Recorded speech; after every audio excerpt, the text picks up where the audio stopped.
E-Classroom, sponsored by রাষ্ট্রীয় মাধ্যমিক শিক্ষা অভিযান, ত্রিপুরা রাজ্য মিশন। মাধ্যমিক স্তরের শিক্ষার গুণগত মানকে সুনিশ্চিত করার লক্ষ্যে রাষ্ট্রীয় মাধ্যমিক শিক্ষা অভিযান, ত্রিপুরা রাজ্য মিশন কর্মরত মাধ্যমিক স্তরের শিক্ষক ও বিদ্যালয় প্রধানদের প্রশিক্ষণ, বিজ্ঞান শিক্ষণ সামগ্রী প্রদান, ছাত্রীদের আত্মরক্ষামূলক প্রশিক্ষণ, মেধায় পিছিয়ে পড়া ছাত্রছাত্রীদের বিশেষ শিক্ষাদান, প্রতিবন্ধীদের জন্য অনুদান, রাজ্যে কলা উৎসব আয়োজন সহ অন্যান্য কর্মসূচি রূপায়ণ করছে। জানেন কি, বিদ্যালয় ছুট সারা দেশের একটি জ্বলন্ত সমস্যা। এই সমস্যা সমাধানে রাষ্ট্রীয় মাধ্যমিক শিক্ষা অভিযানের উদ্যোগে আগামী 1 জানুয়ারি থেকে সপ্তাহব্যাপী বিদ্যালয় ফিরে চলো কর্মসূচি গ্রহণ করা হয়েছে। 14 থেকে 16 বছর বয়সী সমস্ত ছেলে মেয়েদের মাধ্যমিক শিক্ষা সম্পূর্ণ করার জন্য আপনারা সবাই এগিয়ে আসুন। মাঝপথে যারা লেখাপড়া ছেড়ে দিয়েছো বন্ধুরা, তোমরা বিদ্যালয়ে আবার ফিরে এসো। রাষ্ট্রীয় মাধ্যমিক শিক্ষা অভিযান।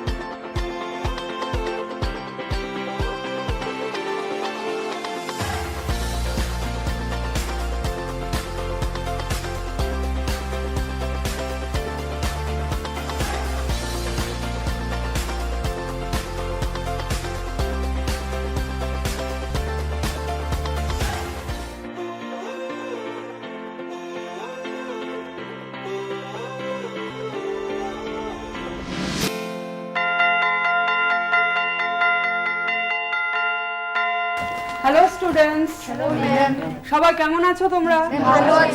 আচ্ছা, বসো সবাই। এখন তোমাদের কি ক্লাস? হ্যাঁ, কে বলছিলে? বেঙ্গলি। যেহেতু এটা বাংলা ক্লাস, কাজেই আমরা সবাই বাংলাটাকে বাংলাই বলবো। কেমন? বেঙ্গলি কথাটা অবশ্যই ঠিক, কিন্তু সেটা আমরা ইংরেজিতে ব্যবহার করতে পারি। ঠিক আছে? আজকে আমি তোমাদেরকে খুব মজার একটা বিষয় পড়াবো। হ্যাঁ, বাংলা আমাদের যেহেতু মাতৃভাষা, আমরা প্রায়শই প্রতি মুহূর্তে আমরা কিন্তু এই বাংলার মধ্য দিয়েই আমাদের মনের ভাব প্রকাশ করি, তাই না? তো বাংলায় মনের ভাব প্রকাশ করতে গিয়ে আমরা অনেক সময় কিছু শব্দ আমরা একসঙ্গে ব্যবহার করি, যেটাকে আমরা বলে থাকি বাগধারা। আজকে তোমাদেরকে সেই বাগধারাই আমি তোমাদেরকে বোঝাবো। এই হচ্ছে বাগধারা। এবার আমাদের বাগধারা ব্যবহার করতে গেলে বা ব্যাকরণে বাগধারা শিখতে গেলে আমাদের প্রথমেই জানতে হবে যে বাগধারা কাকে বলে। বাগধারার সংজ্ঞা যদি আমরা না বুঝতে পারি, তাহলে আমরা নিশ্চয়ই এই বাগধারাটাকে কিভাবে প্রয়োগ করতে হয়, কিভাবে ব্যবহার করতে হয়, সেগুলো আমরা শিখতে পারবো না। কাজেই চলো আগে আমরা বাগধারার সংজ্ঞাটা শিখে নিই। দেখো, স্ক্রিনে দেখাচ্ছি আমি তোমাদেরকে বাগধারা কাকে বলে। প্রত্যেক ভাষাতেই এমন কিছু শব্দ সমষ্টি আছে যেগুলি শব্দগত আক্ষরিক অর্থে ব্যবহৃত না হয়ে অন্য অর্থে ব্যবহৃত হয়। এই জাতীয় বাক্যাংশকে বাগধারা বা ইডিয়মস বলে। কেমন? সবাই তুলেছো? আচ্ছা, তাহলে এই অংশটুকু যদি আমরা আলোচনা করি যে প্রত্যেক ভাষাতেই কিছু শব্দ সমষ্টি ব্যবহার করা হয় যেগুলোর আক্ষরিক অর্থ যেটা, সেটা ব্যবহার না করে অন্য একটা অর্থে সেটা ব্যবহৃত হয়, একে বলা হয় কি? বাগধারা বা ইংরেজিতে বলে ইডিয়মস। আরেকটু সংজ্ঞাটা আরেকটু পরিষ্কার হওয়ার জন্য আমি একটা উদাহরণ তোমাদেরকে দেখাচ্ছি, উদাহরণের মধ্য দিয়ে সেটা বিশ্লেষণ করে দিচ্ছি। যেমন দেখো, পাকা ধানে মই। এখানে 3টে শব্দ আছে, তাই না? পাকা একটা শব্দ, ধান একটা শব্দ, আর মই হচ্ছে একটা শব্দ। তো পাকা ধানে মই, এই যে 3টি শব্দ আছে, এখানে কিন্তু এই 3টি শব্দের মধ্য দিয়ে পাকা ধানের ওপর মই দেওয়া বোঝাচ্ছে না। কেননা পাকা ধানের ওপর মই দিলে সব ধান কি হবে? মাঠে ঝরে যাবে। এই 3টে শব্দকে এক জায়গায় এনে হ্যাঁ, এর একটা অন্য অর্থ প্রকাশ পাচ্ছে, তার মানে হচ্ছে সর্বনাশ করা। এবার নিজেরা একবার ভাবো তো, পাকা ধানের ওপর মই দিলে দেখাচ্ছে যে সব ধান মাঠে ঝরে যাবে। তো ধান পাকার আগে বা ধানটা পাকলে পরে যখন কৃষকরা একটা নির্দিষ্ট সময় ধানটাকে কাটেন, তো ওরা জানেন কখন ধানটাকে কাটতে হবে। হ্যাঁ, ওনাদের কাটার আগেই যদি কেউ সবগুলো ধান মাঠেই ঝরিয়ে ফেলেন তাহলে কি হবে, কৃষকদের কি হবে? একজন বলো তো, প্রতিমা বলো তো কি হবে? ওদের খুব ক্ষতি হবে। বসো, ভেরি গুড। তাহলে এইভাবে যদি ধানগুলো নষ্ট হয়ে যায় ওদের ক্ষতি হবে, তার মানে কি ওদের সর্বনাশ করা হলো। এই বাগধারার মাধ্যমে কি হয়, ওই যে পাকা ধানের ওপর মই দেওয়া, মানে সব ধানকে মাঠে ছড়িয়ে দেওয়া, সেই অর্থটা গ্রহণ না করে অন্য একটা অর্থ গ্রহণ করা হলো কি, যে সর্বনাশ করা। মানে সব ধান যদি মাঠে ঝরিয়ে দেওয়া হয় তাহলে কি হবে, প্রকৃতপক্ষে কৃষকেরই কিন্তু ক্ষতি হবে। সেই অর্থটাকেই কিন্তু এখানে ব্যবহার করা হচ্ছে। তার মানে পাকা ধানে মই বললে পরে যেটা বোঝায় সেটা হচ্ছে সর্বনাশ করা। এইভাবে এই যে শব্দগুচ্ছ আমরা ব্যবহার করলাম এটাকে বলা হয় কি, বাগধারা। কেমন, সবাই নিশ্চয়ই বুঝতে পেরেছো বাগধারা কি? হ্যাঁ, আমার একটা কোশ্চেন। হ্যাঁ বলো। বাগধারা আর প্রবাদ প্রবচন কি একই কথা? বসো, বাগধারা প্রবাদ প্রবচন এক কথা কিনা এটা নিয়ে অনেক সময় আমার মানে তোমাদের শিক্ষার্থীদেরও অনেক কনফিউশন বা অনেক একটা মানে প্রশ্ন তাদের মনে তৈরি হয়। অনেক ক্ষেত্রে কি হয়, সাধারণ অর্থে মানুষ আমরা ব্যবহার করে ফেলি কথায় বলতে গিয়ে যে বাগধারা বা প্রবাদ প্রবচন, কথাটা কিন্তু সম্পূর্ণ ভুল। বাগধারা বা প্রবাদ প্রবচন দুটো এক কথা নয়, তাদের মধ্যে একটা সূক্ষ্ম পার্থক্য আছে যেটা আমি তোমাদেরকে স্লাইডে আবার দেখাচ্ছি। দেখো, বাগধারা প্রকৃতপক্ষে বাগধারা বাক্যাংশ মাত্র, বাক্য নয়। কেমন, বাগধারা হচ্ছে বাক্যের অংশ। এবার তোমরা সবাই নিশ্চয়ই জানো, তোমরা যেহেতু দশম শ্রেণীর ছাত্রছাত্রী, তোমরা নিশ্চয়ই বলতে পারবে বাক্য কাকে বলে। কে পারবে, হাত তোলো। হ্যাঁ বলো নিপান্বিতা। ম্যাম, অনেকগুলি শব্দ যখন একত্রে মিলিত হয় একটি অর্থপূর্ণ মনের ভাব প্রকাশ করে তখনই তাকে বাক্য বলা হয়। বসো, ও খুব ভালো বলেছে। সবাই নিশ্চয়ই বুঝেছো যে অনেকগুলো শব্দ বা অনেকগুলো কথা একই সঙ্গে পরপর সাজিয়ে যখন আমরা সেগুলোর মাধ্যমে আমাদের মনের ভাব সুস্পষ্টভাবে প্রকাশ করি তখন তাকে বলা হয় বাক্য। আর বাগধারা হচ্ছে কি, বাক্যাংশ, বাক্যের অংশ যেটা, সেটাকে বলা হয় বাক্যাংশ। কাজেই দেখো এখানে লেখা আছে প্রকৃতপক্ষে বাগধারা বাক্যাংশ মাত্র, বাক্য নয়। হ্যাঁ, বাগধারার সাহায্যে আমরা নতুন বাক্য তৈরি করি। কেমন, আর প্রবাদ প্রবচন যেটাও জিজ্ঞেস করছিল, বাগধারা আর প্রবাদ প্রবচন একই বিষয় কিনা, এখানে দেখো পক্ষান্তরে প্রবাদ প্রবচন হচ্ছে তৈরি বাক্য। তার মানে বাগধারা হচ্ছে বাক্যাংশ, সম্পূর্ণ বাক্য নয়, আর প্রবাদ প্রবচন হচ্ছে কি, একটা তৈরি বাক্য। বাগধারা দিয়ে আমরা বাক্য তৈরি করি, সেন্টেন্স গঠন করি, আর প্রবাদ প্রবচন হচ্ছে এটা হচ্ছে নিজেই একটা বাক্য। যেরকম হাতে মারে না ভাতে মারে, এই কথাটা আমরা খুব ব্যবহার করি। তারপরে আরেকটা দেখো, প্রবাদ প্রবচনের আরেকটা উদাহরণ আমি তোমাদেরকে বোর্ডে লিখে দেখাচ্ছি। হ্যাঁ, তোমরা খাতায় লিখে নিও। দেখো সবাই,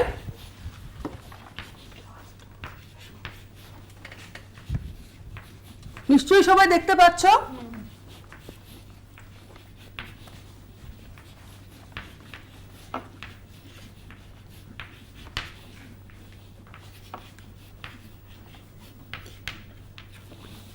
দেখতে পাচ্ছ সবাই নিশ্চয়ই, নাচতে না জানলে উঠোন বাঁকা। এই যে পুরো ব্যাপারটা সেটা হচ্ছে প্রবাদ প্রবচন।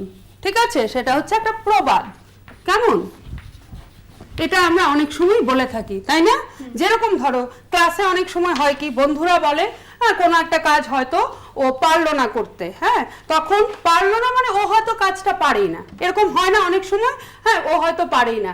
এবার তোমরা যে ধরে ফেললে ও পারিসনি তো ব্যাপারটা বলতে, তখন কি বলে, নিজেকে বাঁচানোর জন্য, নিজে যে পারে না সেই অক্ষমতাটা দূর করার জন্য, লুকোনোর জন্য সে কি বলে যে না এটা আমি জানতাম, ইচ্ছে করেই করিনি, এরকম বলে না বন্ধুরা? তখন আমরা কি বলি, নাচতে না জানলে উঠোন বাঁকা। ঠিক আছে, কাজে তোমরা নিশ্চয় পরিষ্কার বুঝেছো, প্রবাদ প্রবচন হচ্ছে একটা তৈরি বাক্য, আর বাগধারা হচ্ছে বাক্যের অংশ, সেটা বাক্য নয়। বাগধারাকে ব্যবহার করে আমরা বাক্য গঠন করি। এবারে দেখো বাগধারাকে ব্যবহার করে কিভাবে আমরা বাক্য গঠন করি তার কিছু উদাহরণ আমি তোমাদের সামনে দেখাচ্ছি। কেমন, নীলময় বলো তো এই ছবিটাতে তুমি কি বুঝতে পেরেছো? ছবিটাতে কি দেখাচ্ছে? ম্যাম, লোকটা সবাইকে বলছে যে আমার দিকে তাকাও। বসো, এই ছবিটাতে দেখো একজন লোক, সে লিখছে মানে দেখাচ্ছে লুক হিয়ার মি, মানে আমাকে দেখো, এখানে আমি, আমাকে দেখো। ঠিক আছে, তার মানে কি লোকটা শুধু নিজেকেই দেখাতে চাইছে সবার সামনে। হ্যাঁ, এই ব্যাপারটাও কিন্তু বাগধারা। এই যে চিত্রটা, এই যে ছবিটা, সেটাকে কোন বাগধারার মাধ্যমে প্রকাশ করা যায় সেটা আমি এবারে তোমাদের দেখাচ্ছি। খুব মজাদার একটা ব্যাপার, দেখো, ঢাক পেটানো মানে হচ্ছে কি প্রচার করা। তোমরা মাত্র ছবিটাতে দেখেছিলে যে লোকটা বলছে সবাই আমাকে দেখো, মানে নিজের প্রচার, আত্মপ্রচার, সেটাকে ঢাক পেটানো। হ্যাঁ, প্রচার করা, যে কোনো কিছু প্রচার। আর ওই ছবিটাতে লোকটা নিজেকে কেবল প্রচার করছিল। এইবারে দেখো ঢাক পিটানো কথাটাকে কিভাবে ব্যবহার করে আমি বাক্য তৈরি করেছি। কি লিখেছি? তোমাকে কেবল গোপন কথাটা বললাম, দেখো বাপু তুমি যেন আবার এ নিয়ে ঢাক পিটিও না। ঠিক আছে? কাজেই বাগধারা যখনই তোমাদের পরীক্ষায় আসবে তোমরা কিন্তু এভাবেই লিখবে। প্রথমে যে মূল শব্দটা আসবে বাগধারার, যেমন ঢাক পেটানো, প্রশ্নপত্রে ঢাক পেটানো এসছে, তুমি কি করবে? খাতায় লিখবে ঢাক পেটানো, তারপরে বন্ধনীর ভেতরে লিখবে প্রচার করা, বন্ধনী বন্ধ করবে, এরপরে সেই ঢাক পেটানো মূল যে শব্দটা সেটা দিয়ে একটা বাক্য গঠন করে লিখে দেবে। ঠিক আছে? এই হচ্ছে ব্যাপার। এবারে আরেকটা ছবি আমি তোমাদের দেখাচ্ছি, আমি যাকে বলবো সে কিন্তু উত্তর দেবে। কেমন? দীপান্বিতা বলো তো, এটা এই ছবিতে কি দেখানো হয়েছে? ম্যাম, ও মানে সবকিছুর থেকে পালাচ্ছে, কাজের থেকে। হ্যাঁ, বসো। এই যে দেখো এই ছবিটাতে একজন লোক তার সমস্ত কাজকর্ম ল্যাপটপ নিয়ে সে সব কাগজপত্র ফেলে, ছড়িয়ে ছিটিয়ে ফেলে সে পালিয়ে যাচ্ছে। তার মানে কি? সেখান থেকে পালাতে চাইছে, সেখান থেকে ফাঁকি মারতে চাইছে। হ্যাঁ, এই বাগধারাটা কি দেখো, ডুব মারা। কেমন? অদৃশ্য হওয়া, ফাঁকি মারা। তোমরা সবাই এটা লিখে নিতে পারো। বহুদিন গৌতমের দেখা নেই, হঠাৎ সে যে কোথায় ডুব মারলো বুঝতে পারছি না। কেমন? দেখো এখানে ডুব মারা, মূল শব্দটা হচ্ছে বাগধারার মূল কথাটা হচ্ছে ডুব মারা। সেটাকে আমি কিভাবে লিখলাম? আগে লিখেছি মূল কথাটা, তারপরে বন্ধনীর ভেতরে আমি তার অর্থটা লিখেছি, মানে ডুব মারা কথাটা দিয়ে ঠিক কি বোঝাতে চাইছে সেই অর্থটা আমি লিখেছি, এরপরে আমি বাক্য গঠন করে লিখে দিয়েছি। এই পদ্ধতিতেই কিন্তু পরীক্ষায় তোমাদের উত্তর দিতে হবে, বাগধারা এলে পরে উত্তর দিতে হবে। কেমন? বোঝা যাচ্ছে তো বিষয়টা? এবারে দেখো নেক্সট ছবি, কে পারবে? হাত তোলো তো। হ্যাঁ বলো। ও চিন্তা করছে। হ্যাঁ, কিছু একটা নিয়ে চিন্তা করছে। বসো। ঠিক আছে? এদিকে দেখো দুটো প্রশ্নবোধক চিহ্ন আছে। ঠিক আছে? এটা দিয়ে কি বোঝানো হচ্ছে? যে তার হয়তো দুটো পথ সামনে, সে কোন পথে যাবে সেটা চিন্তা করছে। কেমন? এইটা দিয়ে এবার কি বাগধারা হয়, বাগধারা গঠন হয় দেখি আমরা। চলো। দুই নৌকোয় পা, মানে দুই মতের মধ্যে অচল অবস্থা। কেমন? এবার দেখবে এই ধরনের পরিস্থিতি আমাদের প্রত্যেকের জীবনেই কখনো না কখন আসে। হ্যাঁ, কখনো না কখনো আসে। যেমন অনেক সময় দেখবে তোমরা তো যে মাধ্যমিক পাশ, মানে মাধ্যমিক পরীক্ষায় উত্তীর্ণ হয়ে তোমরা একাদশ শ্রেণীতে পড়বে এবং তারপরে তোমরা কোথায় যাবে? দ্বাদশ শ্রেণীর পরীক্ষার সম্মুখীন হবে। হ্যাঁ, এবার তোমরা যে সামনে মাধ্যমিক পরীক্ষা দেবে, তোমাদের রেজাল্ট আউট হলে পরে তোমাদের একটা কনফিউশন তৈরি হয় অনেক ক্ষেত্রেই, যে বিজ্ঞান বিভাগে পড়বো না বাণিজ্য বিভাগে পড়বো না কলা বিভাগে পড়বো।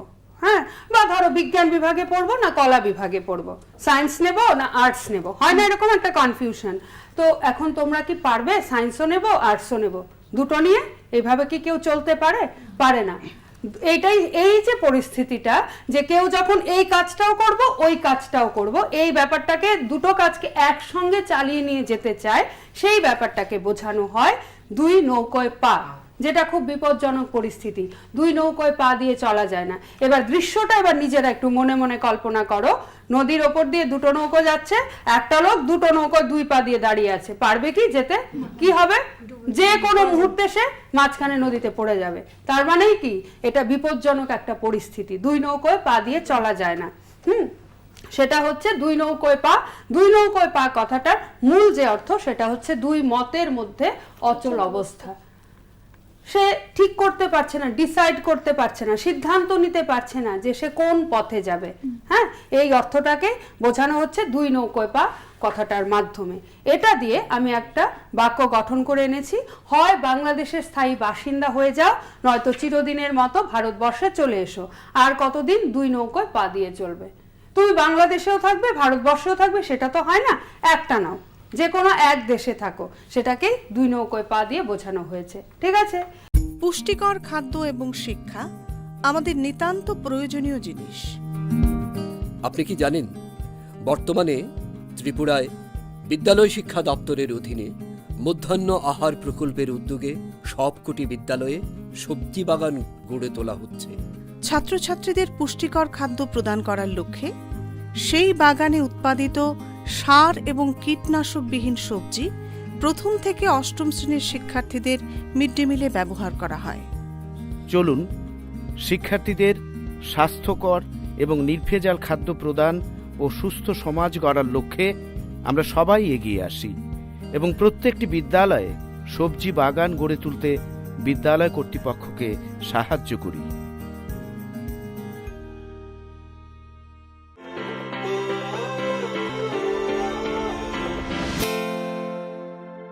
এবার বলো তোমাদের কোনো প্রশ্ন আছে কিনা? হ্যাঁ বলো।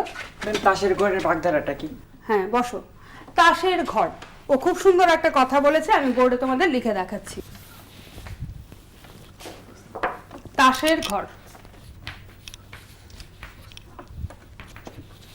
তাসের ঘর, এই তাস যে জিনিসটা, যেটা কার্ড, যেটা খেলে অনেকে, তোমরা নিশ্চয়ই দেখেছো, কাগজের তৈরি, তাই না? আচ্ছা, এবার এই তাসগুলো দিয়ে তুমি যদি ঘর তৈরি করো, সেই ঘরটা কি বেশিক্ষণ থাকবে? না। ধরো ফ্যানের নিচে বসে তাস দিয়ে ঘর তৈরি করছো, ঘরটা তৈরি করতে পারবে? কেন পারবে না বলো তো? কারণ হাওয়ার জন্য তাস দিয়ে ঘর তৈরি করা যাবে না, ঘরটা বারবার ভেঙে যাবে। তাসগুলো হচ্ছে পাতলা কাগজের তৈরি একটা জিনিস, ঠিক আছে? তার মানে তাসের ঘর বলতে, তাসের ঘর কথাটির মধ্য দিয়ে যে অর্থটা বোঝানো হয় সেটা কি, সেটা আমি তোমাদের বোর্ডে লিখে দিচ্ছি, তোমরা খাতায় তুলে নাও।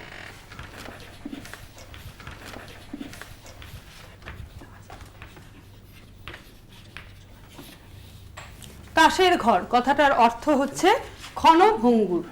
এইবার এটা দিয়ে আমাদের বাক্য গঠন করতে হবে। কোন কথাটা দিয়ে? ক্ষণভঙ্গুর দিয়ে না তাসের ঘর দিয়ে? তাসের ঘর দিয়ে। মূল শব্দটা হচ্ছে কি? তাসের ঘর। ম্যাম ক্ষণভঙ্গুর দিয়ে ম্যাম করব না। না, কারণ কি, তোমার মূল বাগধারা যেটা, সেটা হচ্ছে কি? তাসের ঘর। মূল শব্দটা হচ্ছে, মূল বাক্যাংশটা হচ্ছে কিন্তু তাসের ঘর, আর তুমি সেটার অর্থটা বন্ধনীর ভেতরে, ব্র্যাকেটের ভেতরে লিখে দিয়েছো। হ্যাঁ, এবার তোমাকে যেটা করতে হবে সেটা হচ্ছে মূল যে বাক্যাংশটা, ব্র্যাকেটের বাইরে যে বাক্যাংশটা আছে, সেটা দিয়ে তোমাকে বাক্য গঠন করে দিতে হবে। কেমন? এটা দিয়ে আমরা কি বাক্য গঠন করতে পারি দেখো।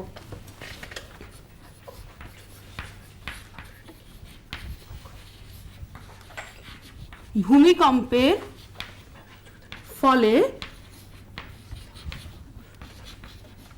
পাহাড়ের বাড়িঘরগুলো একেবারে তাসের ঘরের মতো ভেঙে পড়লো। ঠিক আছে, সবাই লিখে নাও।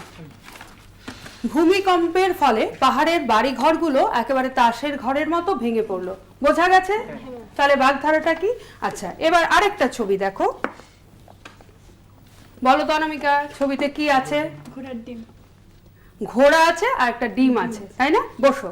হ্যাঁ, এইটাও কিন্তু একটা বাগধারাকে প্রকাশ করছে। সেটা কিরকম দেখো, ঘোড়ার ডিম।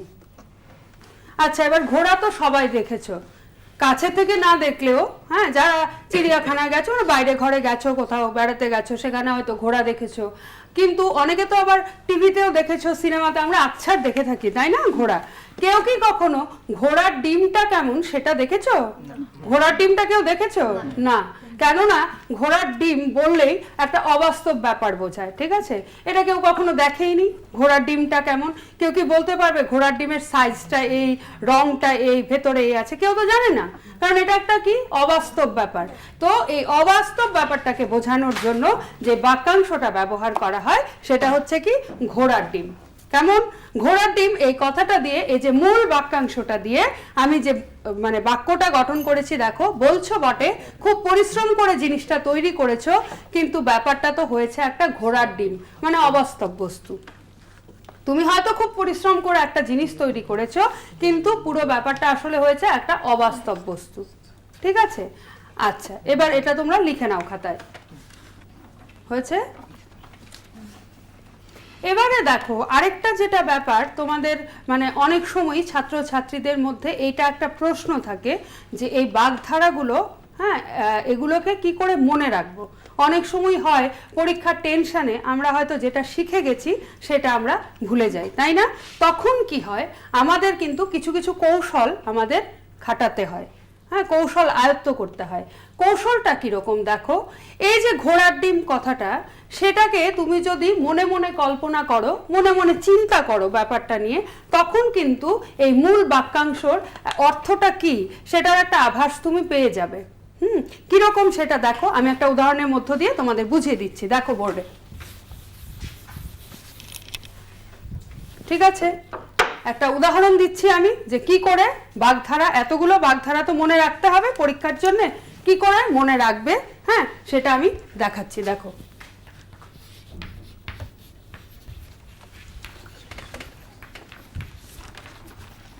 আকাশ কুসুম, এটা হচ্ছে মূল বাক্যাংশ। ধরো পরীক্ষায় তোমাদের এটা এসছে, এবার অর্থটা কোনো কারণে হয়তো সেই মুহূর্তে মাথায় আসছে না যে আকাশ কুসুম অর্থটা কি, হ্যাঁ বাড়ি থেকে শিখে গেছো কিন্তু সেটা মনে আসছে না। কি করবে দেখো, এটার কৌশলটা কি? আকাশ কথার অর্থ তো জানোই, আকাশ মানে আমাদের মাথার উপরে নীল আকাশ, সবার মাথার উপরে বিস্তৃত, হ্যাঁ। কুসুম, কুসুম কথাটার অর্থ হচ্ছে ফুল, ঠিক আছে। এবারে ভাবো তো, কেউ কি কখনো দেখেছো আকাশে ফুল ফুটে থাকতে? আকাশে রামধনু দেখা যায়, চাঁদ দেখা যায়, তারা দেখা যায়, সূর্য দেখা যায়, আকাশে ফুল ফুটে থাকতে কেউ দেখেছো কখনো? তার মানে কি এটাও একটা অবাস্তব ব্যাপার, হ্যাঁ, অর্থটা বেরিয়ে গেল। আকাশ কুসুম মানেই হচ্ছে একটা অবাস্তব ব্যাপার। তাহলে বন্ধনীর ভেতরে এর মূল অর্থটা লিখে নাও, অবাস্তব কল্পনা। আচ্ছা, এবার আমি তো বাক্যাংশ যেটা দিলাম তার সঙ্গে অর্থটাও তোমাদের লিখে দেখালাম। এবার কেউ পারবে কি এটা দিয়ে একটা বাক্য গঠন করে দিতে? হ্যাঁ বলো। দিন এনে দিন খাওয়া মানুষ তুমি, কিভাবে তুমি দোতলা বাড়ির স্বপ্ন দেখছো?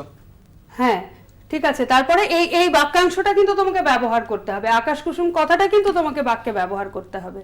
কি করে ব্যবহার করবে বলো? দিন এনে দিন খাওয়া মানুষ তুমি, তুমি এরকম আকাশ কুসুম স্বপ্ন দেখছো কেন দোতলা বাড়ি তুললার? হ্যাঁ বসো, ঠিক আছে, তাহলে আমরা এটা লিখে দেখাই, ও যেটা বললো তোমরা লিখে নাও খাতায়। কেমন? দিনে এনে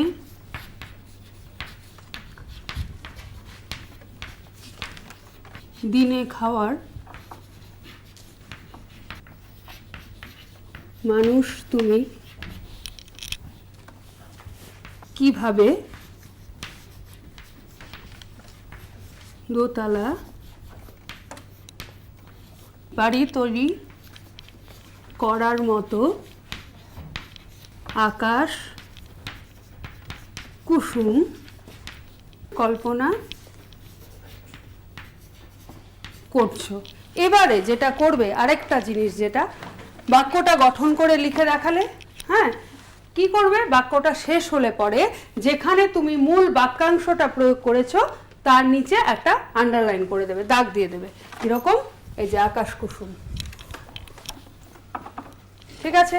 এটা যখন তোমরা বাক্য রচনা করো, এমনিতেও বাক্য রচনা আসে তো, বা ছোটবেলায় শিখেছিলে তাই না বাক্য রচনা, সেই বাক্য রচনার সময়ও মনে রাখবে যখন মূল বাক্যটা মানে যে শব্দটা দেওয়া হবে বা বাক্যটা দেওয়া হবে বাক্য রচনার জন্যে, সেটা দিয়ে যখন বাক্য গঠন করবে, বাক্য গঠন করার পরে যে শব্দটা দেওয়া হয়েছিল সেটার নিচে একটা দাগ দিয়ে দেবে। ঠিক একইভাবে বাগধারার ক্ষেত্রেও কিন্তু প্রথম মূল বাক্যাংশটা লিখলে, এবারে তুমি বন্ধনীর ভেতরে মূল অর্থটা দিয়ে দিলে, তারপরে যখন বাক্য গঠন করবে, বাক্য গঠন করার পরে এইভাবে নিচে একটা দাগ দিয়ে দেবে, তাহলে বোঝা যাবে যে মূল শব্দটা কোনটা যেটা তোমাকে দেওয়া হয়েছিল। ঠিক আছে, বোঝা গেছে? আচ্ছা, এবারে দেখো আরেকটা ছবি তোমাদের দেখাচ্ছি। তন্ময় বলো তো এটা কি? ছেলেটা ডিগবাজি খাচ্ছে। বসো। ছেলেটা ডিগবাজি খাচ্ছে বলা যায়, বা এটা বলা যায় ছেলেটা উল্টে গেছে, ঠিক আছে। মানুষ তো আর এভাবে উল্টে হাঁটে না, তাই না? তোমরাও হাঁটো, আমরাও হাঁটি, সবাই হাঁটি। মানুষ কি করে, সোজা হয়ে হাঁটে। এবার কোনো কারণে যদি উল্টে যায় আমরা কি বলি, উল্টে গেছে, কেমন? এবার এটার অর্থ হচ্ছে কি দেখো, আমি দেখাচ্ছি। এটার অর্থ হচ্ছে ব্যর্থতায় পর্যবসিত, গণেশ উল্টানো। হ্যাঁ, এটা এই ছবিটা দিয়ে আমরা যেটা বুঝতে পেরেছি সেটা হচ্ছে কি গণেশ উল্টানো, কেমন? এই বাক্যটা কি? এই তো সেদিন দীপঙ্কর দোকানটা খুলেছিল, কিন্তু ধার বাকির ফলে গণেশ উল্টে গেল, দোকানটা তুলে দিতে হলো। এবার এটাও তোমরা নিশ্চয়ই জানো, কোনো শুভ কাজ শুরু করার সময় আমরা কার পুজো করে থাকি? গণেশ, সিদ্ধিদাতা গণেশের পুজো করে থাকি। এবার গণেশের পুজোর সময় মূর্তিটা সোজা করে বসানো থাকে তো, তাই তো? আচ্ছা, এইটা দিয়ে কি বোঝানো হলো? ব্যবসা যখন শুরু করলো মূর্তিটা সোজাই ছিল, ধার বাকির ফলে দোকানটাই উল্টে গেল, তার মানে কি গণেশটাই উল্টে গেল, পুরোটা কাজই পণ্ড হয়ে গেল, ব্যর্থতায় পর্যবসিত। বোঝা গেছে? এবার আরেকটা দেখো উদাহরণ, কে পারবে বলো তো? হ্যাঁ বলো মুনাই। ম্যাম, সে কাউকে পাত্তা দিচ্ছে না। বসো। হ্যাঁ, লিখছে নো বডি কেয়ার্স, কেউ পাত্তা দেয় না। হ্যাঁ, তার মানে কেউ পাত্তা দেয় না মানে তুমি এবার যাই বলতে থাকো, আমার কান বন্ধ, আমি বাবা কিছুই শুনি না, আমি আমার মতো চলবো।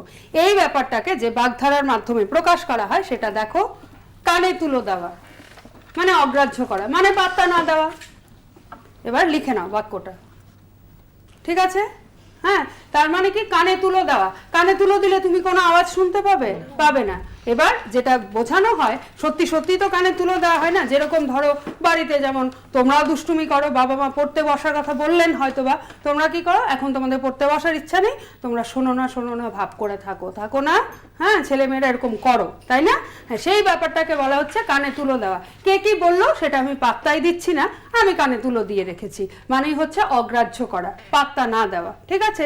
এটা দিয়ে বাক্যটা যেটা হয়, কানে তুলো দিয়েছো নাকি, সেই থেকে যে বলে চলেছি পড়তে বসো, একেবারে শুনতেই পাচ্ছ না। কেমন? বোঝা গেছে? আর কোনো প্রশ্ন আছে তোমাদের? হ্যাঁ বলো। ওজন বুঝে চলা। হ্যাঁ, ওজন বুঝে চলা। ঠিক আছে, এবার আমি বোর্ডে এটা লিখে দেখাচ্ছি, দেখো একটু, বসো। ওজন বুঝে চলা। কেমন? এবার দেখো, ওজন বুঝে চলা কথাটার অর্থটা কি? ধরো দোকান থেকে তোমাকে কোনো জিনিস আনতে দেওয়া হলো, তুমি তখনও জানো না জিনিসটার ওজনটা কেমন হতে পারে, তাই না? এইবার তুমি ওজন নিয়ে দেখলে, তোমার মানে ধরো পরিকল্পনা করে গেছো যে তুমি হেঁটে দোকানে যাবে, জিনিসটা নিয়ে আবার হেঁটেই বাড়ি অবধি আসবে, তুমি এই প্ল্যান করে দোকানে গেছো। এবার জিনিসটা নিয়ে দেখলে যে ওজনটা এত বেশি যে তুমি সেটা তুলে হাঁটতে হাঁটতে বাড়ি অবধি আসতে পারবে না, তখন তুমি কি করবে? হয়তো একটা রিক্সা নেবে, নয়তো অটো নেবে, তাই না? যে রিক্সা করে চলে যায়, তাহলে আর আমাকে ওজনটা একা বইতে হবে না। এই যে তুমি বুঝে, ওজনটা বুঝে যে তুমি স্টেপ নিলে, তুমি রিক্সায় আসবে না হেঁটে আসবে, সেটাকেই বলা হচ্ছে ওজন বুঝে চলা। কেমন? এবার ওজন বুঝে চলা, তার মানে ওজন বুঝে চলা কথাটার অর্থ তোমরা বুঝে গেছো। হ্যাঁ, এবার এটার অর্থটা কি আমরা লিখতে পারি?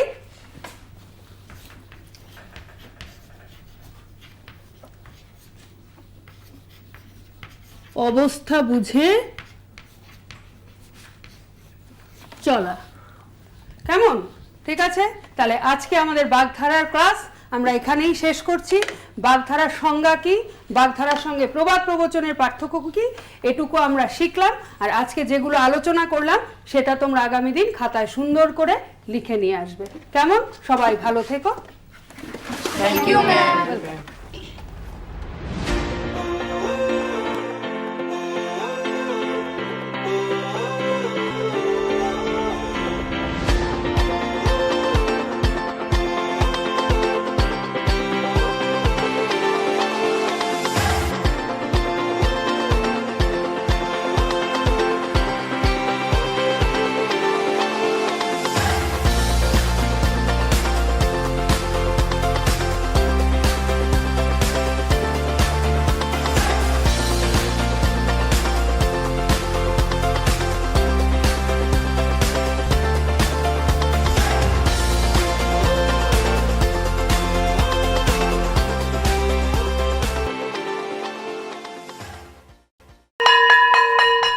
ড্রপ আউটের ঘুচিয়ে ক্ষত, স্কুলে পড়ুয়ার বাড়ছে ভিড়, সর্বশিক্ষা মিড ডে মিলে স্কুল সকলের আশার নীড়।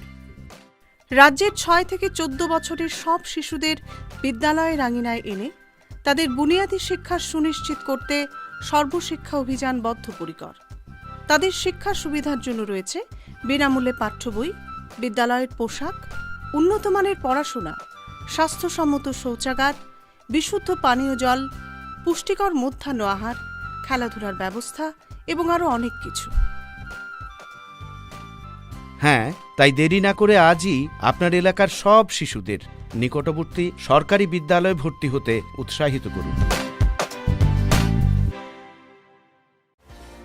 E-Classroom was sponsored by রাষ্ট্রীয় মাধ্যমিক শিক্ষা অভিযান ত্রিপুরা রাজ্য মিশন।